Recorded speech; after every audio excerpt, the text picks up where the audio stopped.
उद्या भारत आणि दक्षिण आफ्रिकेच्या महिला संघामध्ये विश्वविजेते पदासाठीची लढत होणार आहे। भारतीय संघ तिसऱ्यांदा या स्पर्धेच्या फायनलमध्ये पोहोचलाय, तर दक्षिण आफ्रिका पहिल्यांदाच या स्पर्धेची फायनल खेळणार आहे। पण भारतीय संघाला प्रतीक्षा आहे ती पहिल्या विजयाची, विश्वविजयाची। बघूयात या अंतिम लढतीच्या पार्श्वभूमीवरती आमचा प्रतिनिधी सिद्धेश कांसेचा हा रिपोर्ट।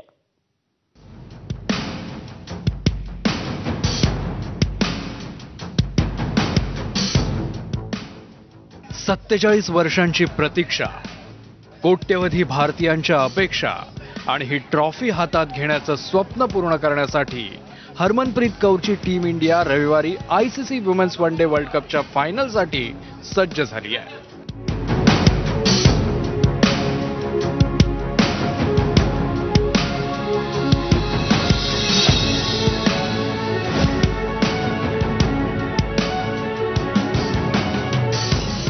याच मैदानात गुरुवारी उपांत्य फेरीच्या सामन्यात भारतानं बलाढ्य ऑस्ट्रेलियाचं वर्चस्व मोडीत काढलं। जेमिमा रॉड्रिग्ज आणि हरमनप्रीत कौरच्या लढाऊ बाण्यानं कांगारूंनी दिलेलं 339 धावांचं भलं मोठं आव्हानही भारतानं 9 चेंडू राखून पार केलं।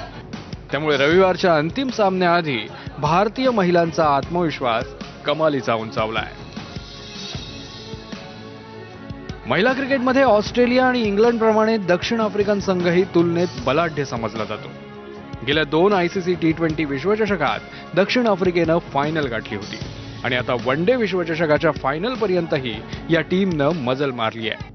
महत्त्वाचं म्हणजे याच विश्वचषकातल्या साखळी सामन्यात दक्षिण आफ्रिकेनं भारताला पराभूत केलं होतं। त्यामुळे त्या पराभवाची परतफेड करून थेट विश्वचषकाची ट्रॉफी उचलण्याची संधी भारतीय संघासमोर आहे।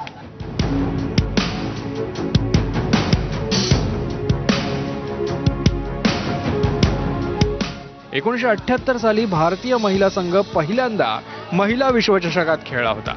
तेव्हापासून आज तागायत भारत विजेतेपदाच्या प्रतीक्षेत आहे। 2005 आणि 2017 साली भारतीय संघ फायनलमध्ये पोहोचला खरा, पण ऑस्ट्रेलिया आणि इंग्लंड समोर भारताला उपविजेतेपदावरच समाधान मानावं लागलं। पण आता पहिल्या विजेतेपदाचं स्वप्न साकार करण्याची हीच ती वेळ। मैदानही आपलंच आहे, त्यामुळे भारतीय संघ या संधीचं सोनं कसं करतो हे पाहणं महत्त्वाचं ठरेल। आजवर 12 वेळा women's one day world cup खेळवण्यात आलाय, पण या स्पर्धेत वर्चस्व गाजवलं ते 7 वेळच्या विजेत्या ऑस्ट्रेलिया, 4 वेळा विजेतेपद पटकावणाऱ्या इंग्लंडनं आणि एकदा न्यूझीलंडनं।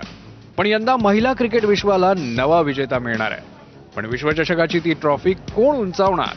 हरमनप्रीत कौरची टीम इंडिया की दक्षिण आफ्रिका? याचं उत्तर रविवारी रात्री मिळेल। सिद्धेश कांसे, एबीपी।